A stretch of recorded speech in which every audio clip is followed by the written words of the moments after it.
bata. Espiritu Santo, mula sa kalayo sa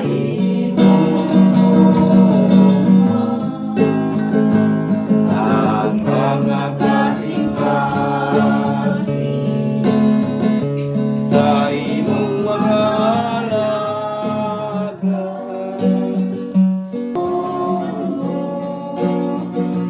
Ang daway sa'yo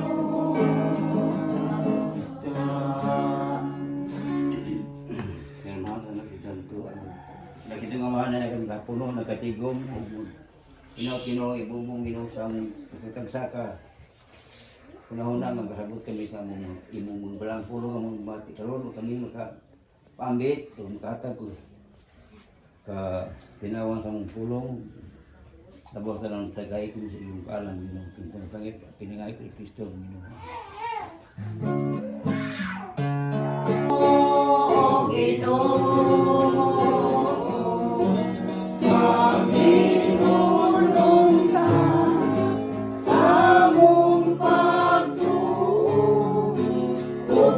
Ang sinugdanan sa Ebanghelyo sumala ni San Lucas.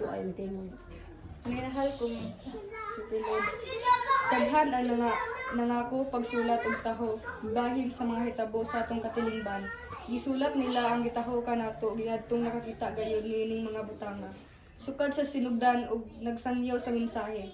Busa halamdong tsupilo tungod kay nakatuon man ako pag-ayo niining tanan. Sukad sa sinugdan ginuhuna ko nga angay kining sulaton sa maayong pagkahanay alang kanimo. Buhat ko kini aron masayod ka sa tibuok nga kamatuoran sa mga butang nga gitudlo kanimo. Unya mipauli si Jesus sa Galilea. Ug diha kaniya ang gahom sa Espiritu Santo. Mikaylap sa tibuok kayutaan ang balita nga gitungod kaniya. Nagtudlo siya sulod sa ilang mga sinuguga ug gidayeg siya sa tanan. Unya miadto si Jesus sa Nazareth. Diin siya nagdako ug giingon sa naandan miadto siya sa sinaguga sa adlaw nga ipaghiulay. Mitindog siya aron pagbasa sa kasulatan ug gitunulan siya sa basahon nga sinulat sa propeta Isaias.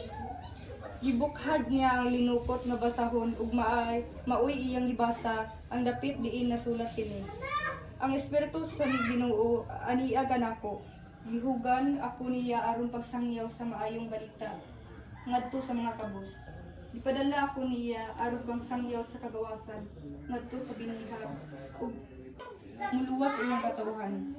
Unya gilukot ni Jesus ang basahon ug giuli ngadto sa piniyalan ug milingkod siya. Mituto kaniya ang tanan nga didto sa sinaguga ug unya miingon siya sa kanila.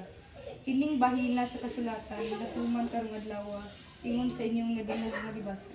Ang Ebanghelyo sa Kristo. Kristo nga katong gibasa ang atong nadungog sa tulog mo kato ang gipadayag ni Kristo sa propesiya sa iyang kinabuhi.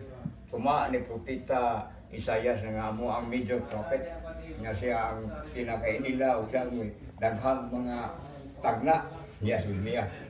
Mo nga ang gibasa ni Kristo nga mga pulong katong panagaan ni atong adlaw nga kadtong adlaw mo ang katubanan. Mo to nga mga tao giday dengan siyang ka maayo musulti, may gaho mga ang sulti. Kaya siya man ang ginihugan nga Diyos nga nagpagkatao, suma sa Biblia, suma sa Isaiah 57:15. Nga diin nagpagkatao siya, gilitok niya una, manigtaw nga og propesiya, gilitok niya aron pag-abot sa panahon, ang katong mga propeta mo nagatimaa siyang gipamulong nga mga panagna niya. Pagkating nga ebanghelyo mo kani ang natuman karong lawas suma sa nasulat mo na nga ang mga tao gidayeg nga kadto mo nagmotor nga Dios ya kay untok-untok ang hitabo mo na ang atong madungog sa mga ebanghelyo magkay nga na ay mga gipinahan ni Kristo nga ayaw ninyo isugilo ni bilang kinsa pareha ato nahitabo nga mga tanlahon nga iyang giayo. Kay ang Diyos dili ang mugiro, ang Diyos kanang gusto siya nga kanang pagdaw niya kanang gililo nga kanang kalam. Di preya sa kanang lahi nga kanang sayawa kay lahi mayawa kay wa pa gani metabo iyan ang gipa tibaw muna nga matuis ang sayawa ang sa Ginoo nga matuis kay pagabot panahon muna giingon nga masabtan daw niya masabtan ka tawa ng mga hitabo kay sa tukma nga panahon ni nag-inigitabo mahitabo man yun muna dili ko mapakyan ang Diyos na gani mao ang mamulong kay ang Biblia nasulti sinood muna nga ang problema lang sa Biblia no kung dili na to kayong mayo balik-balik kag tuon ang problema matuos gina kaya ang Biblia kinala makuting nga pagtuon og sa mao pagtuon pag-ubanan sa pag-ampo haron ang bulan nga espiritu mukunsa dato ang paglingon kay og wa kita pag-ampo ang espiritu di pud mosulod dato ang kasing-kasing na nga ang magdasig na to diya sa pagsulti ang espiritu sa Dios kaya ang Dios mo man ang espiritu mo ang samahan si Kristo mo ang Dios nga anak nga siya na padayan inaabot ang pagkatao sa kamahal nga Birhen Maria nga mo ang tahanong inahan umo ka na akong pambit sa ebanghelyo karon O mga ito ni Kristo, ang tumong ito yung Kristo ni kalibutan, mo yung pagsangyaw, ay sangyaw ng balita.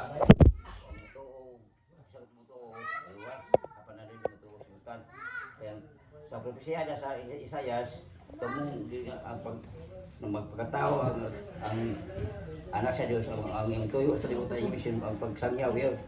Apan ang pagsangyaw ni Kristo, dili lamang tutol sa dihapas Kristo sa kalibutan, yang ipasa kato sa mga apostoles, sa mga pari, ato sa mga pari, kita usab gitasan sa isip o sumusunod ni Kristo, gitasan sa pagsangyaw.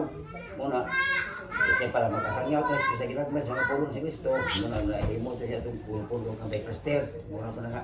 Kinahanglan nga, atong pagsangyaw, yung balang pagkampo, kaya kung ikaw po walang pagkampo, wala kay kaya pagdasig sa pagsangyaw.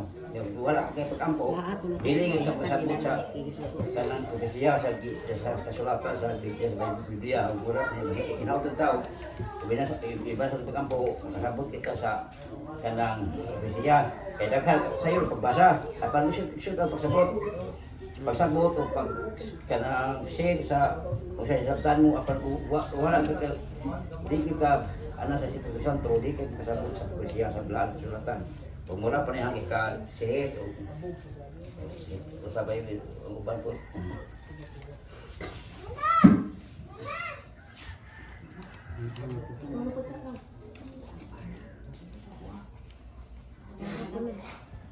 Okay, igsuunay man.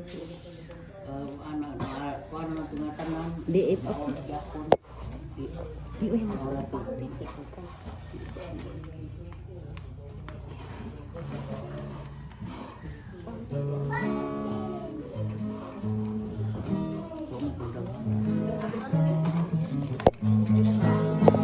Ay, kung mga patauban.